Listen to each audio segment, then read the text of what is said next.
in studio, freaking early. Mm-hmm. What the heck, young man? Hey, it's It's got a 4:30. newborn. That's early. So you've been up an hour, 90 I have minutes. a 4-month-old at home. I think you got up before I did. Graham Walker, the president, the CEO of Fibrebond in Minden.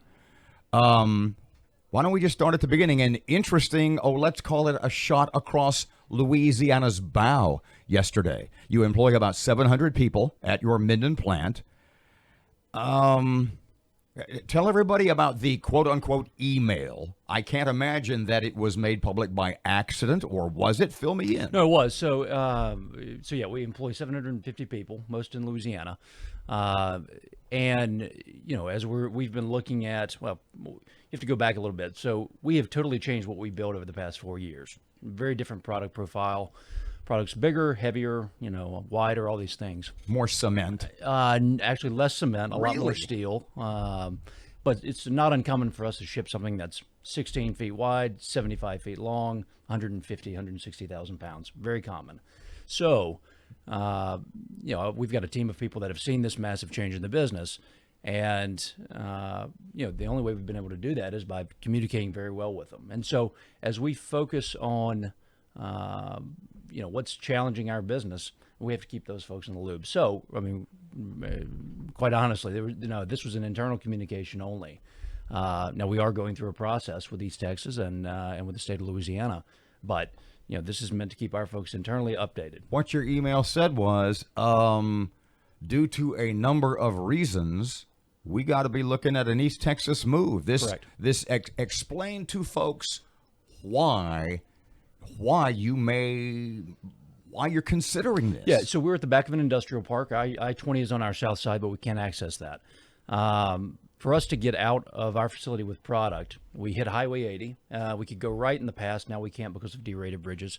So for us, let's not just slough over that like it's there's a hole in the street. Yeah, because of bridges being derated for weight due to structural concerns. So your trucks are too heavy for those bridges. Correct. Because the bridges are in ill repair. That is correct. And which is a decades-long problem that is built in Louisiana, by the way. I mean, it's you look at the massive $14 billion backlog of infrastructure. It didn't happen overnight. So you go around the block to the next bridge. You're okay, right? We only have one bridge to go west. We have to cross 3 over Bayou Dorcheat and Minden. But for us to get out of the state of Louisiana, if we're carrying a project to West Texas or further west, we go from our facility in Minden. We go west to Dixie Inn, north to Sarepta, east to Bernice. This is a Louisiana geography lesson, by the way.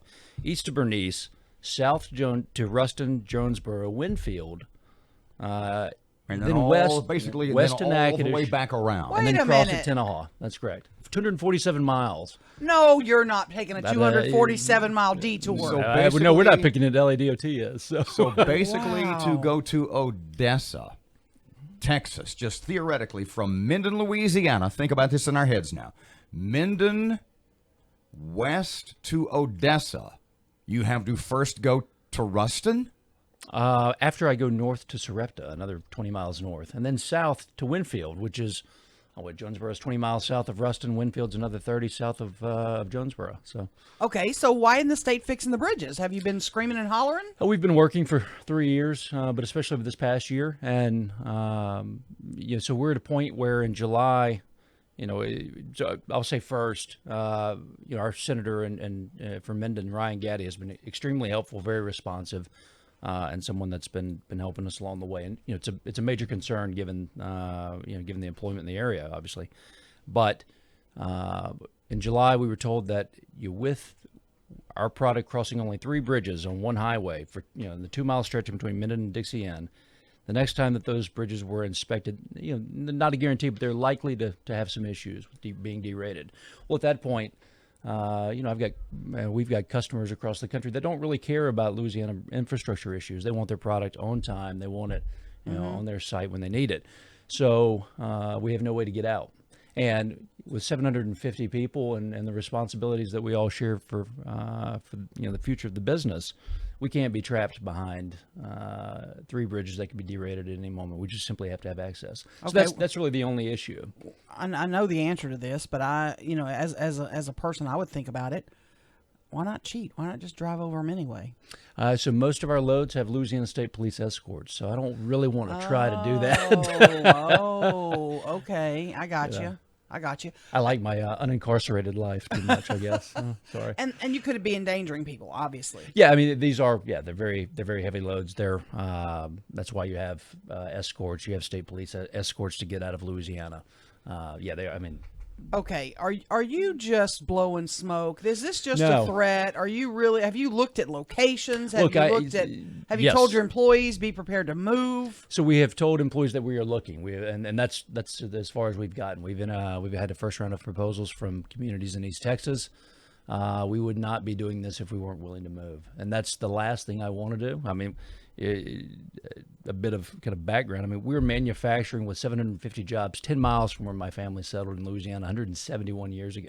So the last thing I want to do is leave the state. I mean, I've chosen to be here. My family's chosen to be here. We won't, we've chosen to try to build a business here, and we've been fortunate to do that. So yet, I look at it in this regard.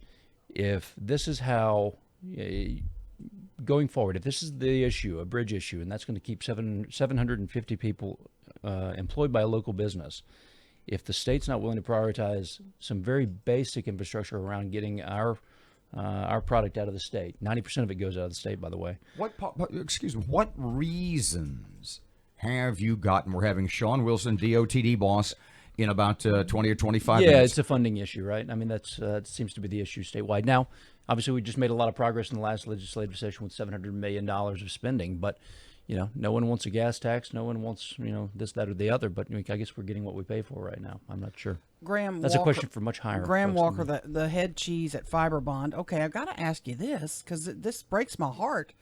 Why East Texas? Why not Shreveport? Why not Bossier? Well, if this is how if this is how the state would treat a business that's been here for 37 years, we put a lot of effort at an LED level in recruiting businesses, but if bluntly speaking, would it be fair to say, look, I've got a couple of friends. I've got a real good friend in the trucking business. Yeah. He's 60 years old.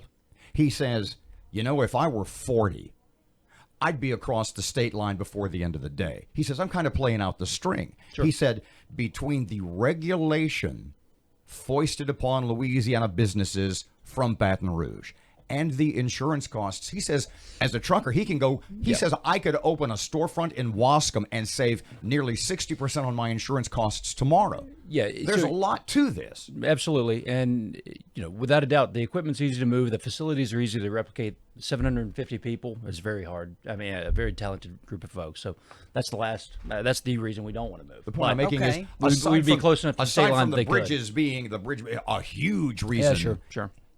East Texas is, it's attractive, yet we're all sitting in Louisiana at this very moment, so we all choose to be here. All right, Graham, I don't like to say this to you, but I'm going to do it. Running out of time down there. I know we are. Dr. Sean may tell us Fibrebond's going to be moving anyway. They've already been planning this. Now they're using the bridges as an excuse. If he fixes those bridges up to tip-top shape, you're completely telling us today you will not move. So I was very clear in my email to our employees. That was them. It was leaked out or posted on Facebook by an employee's wife, which is fine. Yes, if we have 2 routes out of our facility and we have access, that's guaranteed. I mean, it's going to take some time to do, obviously. But if that's something the state is working on, absolutely we stay. Guaranteed. You will not move. Yeah, and let me tell you, East Texas and the way Texas does economic development makes it very attractive to move. We'll pass on everything. But if that does not happen, we have to move. What kind of time frame you looking at? Within the next month. To make a I Yes. thought I saw October 1st. decision October 1st. Yes.